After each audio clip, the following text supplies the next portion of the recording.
Hello and welcome. As we step into the second week of February 2024, I extend my warmest greetings to you. I hope this message finds you in the heart of winter's embrace, surrounded by the enchantment that this season can bring. In this winter season, the world is draped in a serene blanket of snow. At least outside my window, it's that way. We all need to take some time to rest, to meditate, to allow tranquility to be a part of our days. This week we have Mercury gracefully moving into Aquarius, sparking innovation and forward thinking in our thoughts and our words and our communication.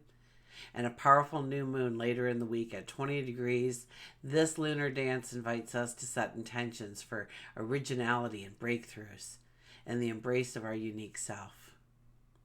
As we explore the cosmic currents from February the 5th through to the 11th, let's embrace the magic of winter, the cosmic alignments, and the anticipation of love and connection as Valentine's Day approaches. I'm truly grateful to have you here. Thank you. Together, let's uncover the celestial insights for the week, tapping into the wisdom brought through by the tarot. I'm excited to share my insights, offer you guidance, and be a part of your journey as we navigate the ways of innovation and prepare for the love-infused celebrations of Valentine's Day. Wishing you cosmic inspiration and a week filled with love and breakthroughs. Let's explore the magic together as we turn to your own personal reading. I'll meet you there. Welcome, Aquarius. This is your weekly focus for February the 5th through to the 11th, 2024. I'm Tilly. This is Tarot with Tilly. Let's get right to the cards. Okay. Our underlying energy for this week is the Eight of Pentacles. The Eight of Pentacles is about you seeing your potential, you raising the bar on yourself, you willing to do the work, you willing to not look for the shortcut. In fact, you will ignore the shortcut because you figure if it's too good to be true, it is. And chances are you're absolutely right. It's about understanding that you can have faith in yourself and your talents, your abilities, your potential to reach for the stars. You're raising the bar on your expectations of your output. That could be in relationships, in your spirituality, that could be in work and career. It could be just in self-love, exercising and dietary and sleeping habits and meditation and prayer being part of your life. But you're raising the bar on yourself. You're expecting more of yourself. You know that you have the potential to do it.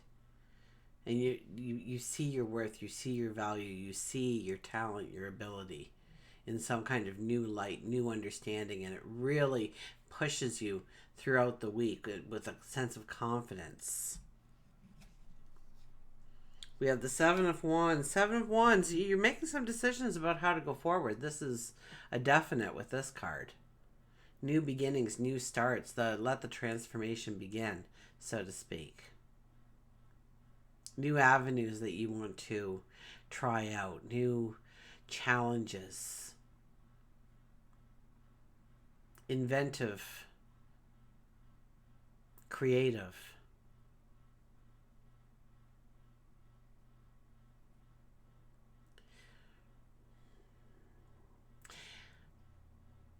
And in some ways you may be sharing this with other people. You may be saying, I've given this some thought and I'm going to go in this direction. I'd like you to support me. I'd like you to come with me.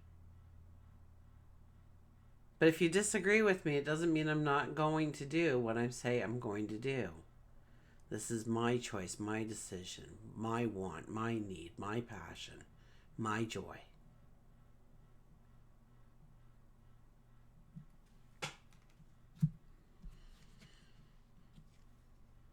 We have the Tower card.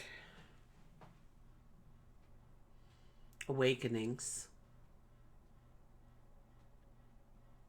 Seeing things as they truly are. Or seeing how you can... I get so much about this is about breaking this glass ceiling. our limitations, whether we put them there or we allowed other people to put them there. It doesn't seem to matter as much as we understand where we have been putting limitations, or we have been allowing limitations to dictate our steps forward.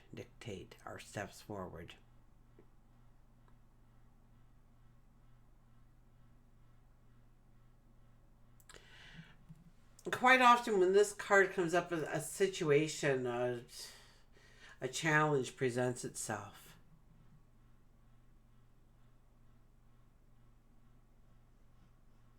To move us into the direction that we need to focus on. So it's about staying open-minded, going with the flow, knowing that they would never come in and take something away from you that you needed to go forward, even though it may feel like a loss at the time, or one for the other team, so to speak. It really isn't. It's about putting you exactly where you need to be, even if you can't see that for yourself yet. So it's being open to what is happening to you, to look at what it's trying to teach you rather than what is, detrimental in your life because of it.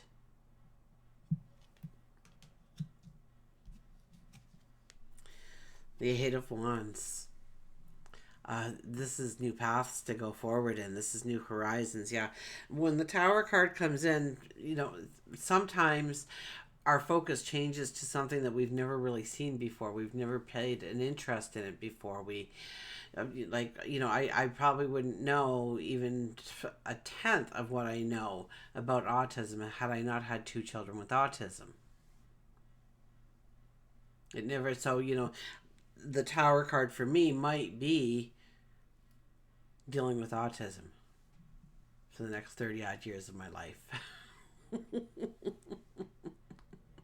Where I probably would have, watched a movie about it, or a documentary about it, or listened to somebody about it once or twice if it didn't personally affect me the way it has.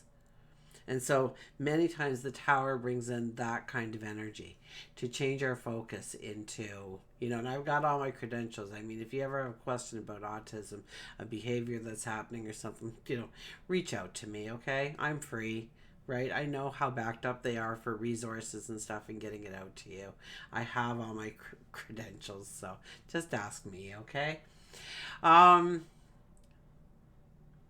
This is about our horizons opening up to us, to seeing more of what our tomorrow can have included in it, to dispel any kind of limitation, to understand that getting from A to B is, that's the huge part of it, but there's a whole bunch of different winding paths we can take in order to get there that is just going to enhance us in so many ways.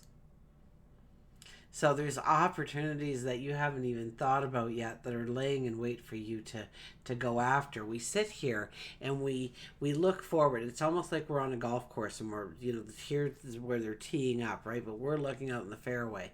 We're looking to where that ball's going to go. In this case, it's Wands, and I always see it as a giant standing there with his bow, and he's pulling it back, and he's pulling it back, and he pulls it back, and he lets all those wands fly at once. And it's up to us to see where we are going to go in search of those wands. Maybe it went behind those bushes, or maybe it went into the pond. Whatever it did, we go in search of finding that, and through it, it becomes part of our journey, part of our learning experience, part of our newfound wisdom, and maybe some sage wisdom we trip upon the way.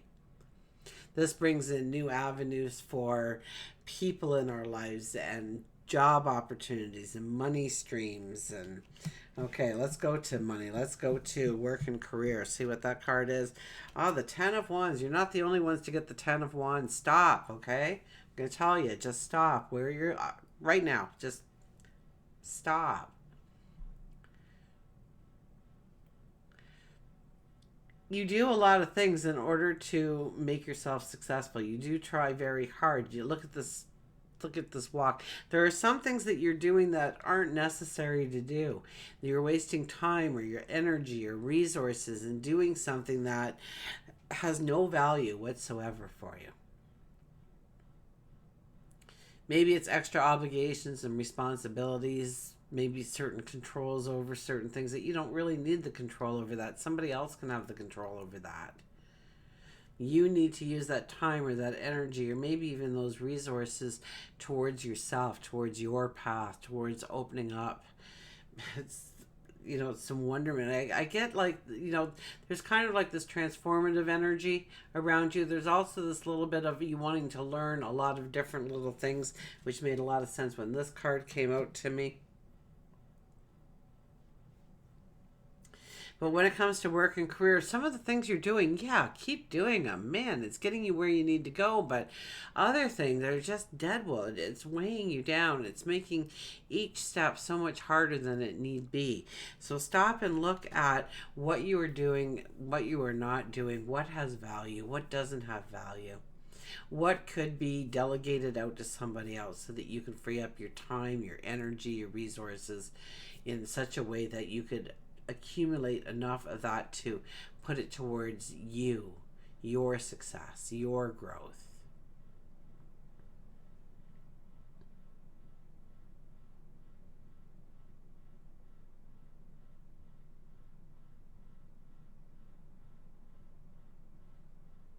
It could be where you're trying to be the be all end all to everything. You're trying to be, solve all the problems, keep everybody,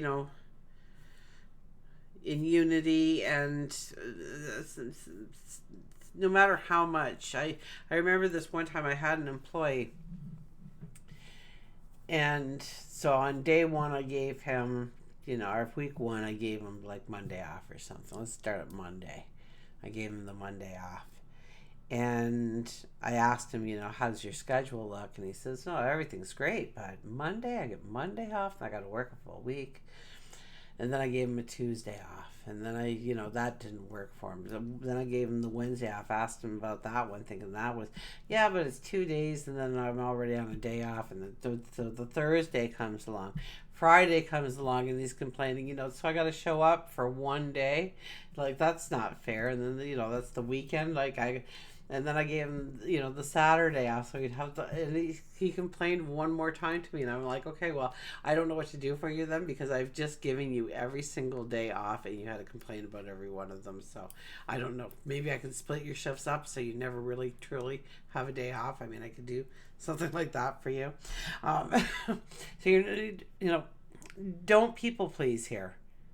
Okay, don't, watch. I get the sense of people pleasing in some way. You want to make the boss happy, you want to make the coworker happy, and that's all wonderful to do, but it doesn't bring any true value. And in some ways it does, right? Maybe you're helping somebody through a rough time by playing the moderator, of intervening in some way.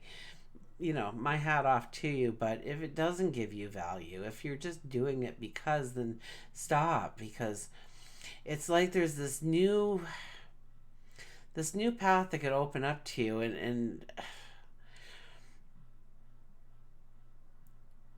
but you're putting too much effort into something that doesn't need as much effort as you're giving it. And I don't know if that is the actual way that you actually grow forward, like if that puts you in the place of a promotion or something, because I kind of get this inkling that it's something else that comes in, like your creativity or your inventiveness takes over, or something original comes from you during this time. It's like this little transformative period where you could step into something that a very unexpected something. Okay, let's go into love and relationships. We have the King of Cups.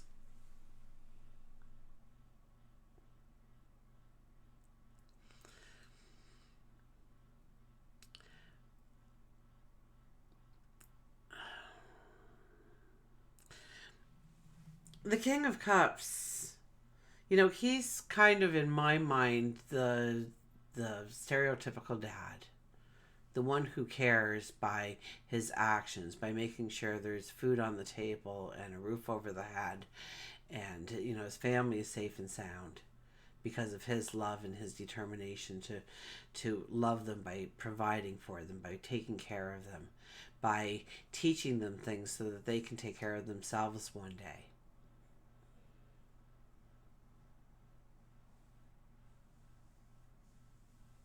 So if you're looking to, in dating and whatnot, this is the kind of, you'll get like a fatherly figure kind of energy come in, okay? So it could be somebody older than you or wiser than you, or they, even, if it's a relationship within the workplace, they hold a spot at corporate, and you're a part-time employee kind of thing. And I'm not thinking of that stretch, but could be. But in a relationship, you need to ask yourself if you're doing your part of the relationship.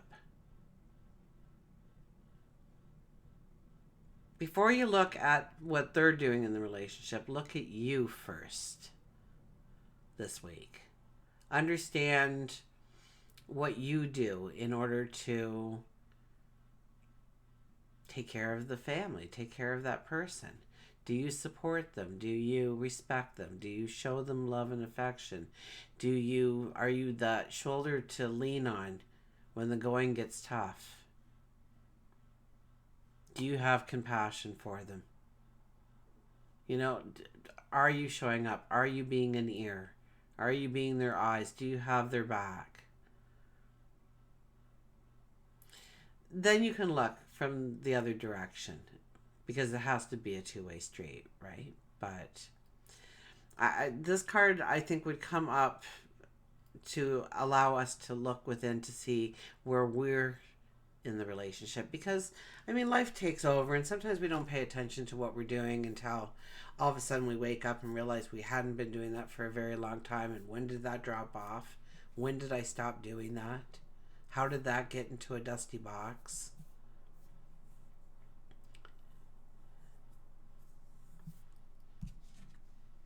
Wheel of Fortune. The Wheel of Fortune, this is spirituality. So you could be going forward within your spirituality in some way, widening the path in some way, learning new things, trying out different things, exploring, experimentation, growing an ability, taking it to the next level.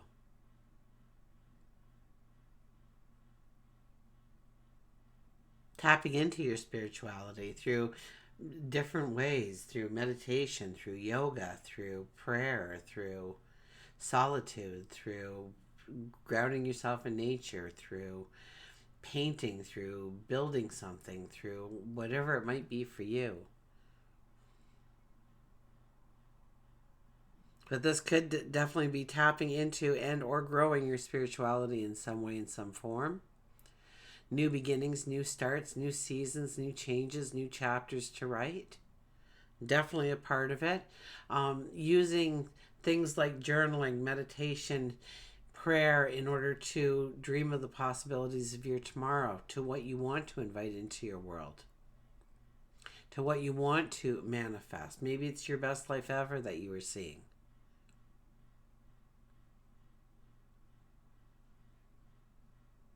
Definitely give some time this week to things like reflection, contemplation, prayer, meditation, journaling, affirmations, gratitude. Different scenarios, growing your own talents, your abilities, especially in the psychic realm and the spiritual realm. Maybe you're a healer, taking a step in that direction. Maybe you heal the mind, the body, the spirit, whatever you heal. How you heal. And then when we have the Queen of Pentacles is knowing that the storm is past. To start working on your confidence, to stand proud for who you are, what you've built, what you've accomplished, what you're yet to accomplish, what you're yet to build. To start seeing yourself in the mirror as the champion, the warrior that you are.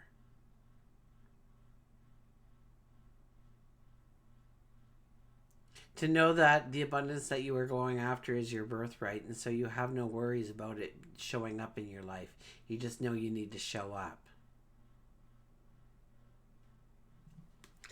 Let's go to the Circle of Doors Tarot.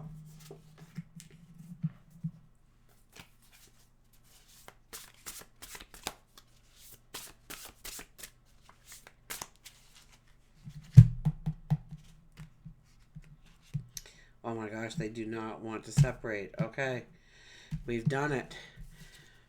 We have the Mother of Cups, the giver.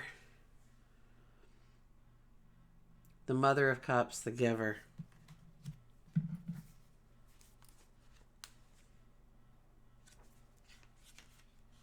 There's the Maiden. There's the Mother. Unclench your fists and make your hands a vessel. Her fountain is the promise of harmony. In her tranquil gaze is the calm of the flowered valley. Let her grace carry our weary heart to silent sanctuary, the giver. She is the bringer of relief, holding us with unending strength and softness as we float in the calm of her cool, deep lake. Her smile purges war from the hearts of sworn enemies, and in her care we are safe from the pains of heartache and misunderstanding. The Mother of Cups is the embodiment of the healing power of love, receiving the troubles of her village and offering up wise counsel and soothing words of reconciliation. She tends the gardens in which all hearts grow and bloom, and her love is a guiding light through any storm. And ask yourself, where are you seeing opportunities to deepen your mastery of emotional energy? Who needs to hear the wisdom of relating that you have earned through the challenges you've overcome? What happens when you imagine gentle ocean waves rolling out from your chest? Your affirmations for this week are: my advice is capable of healing deep emotional wounds. I free my heart when I free the heart of another. I am bottomless. I am a bottomless well of loving wisdom. I already know that love has won. And let's get you a power thought card.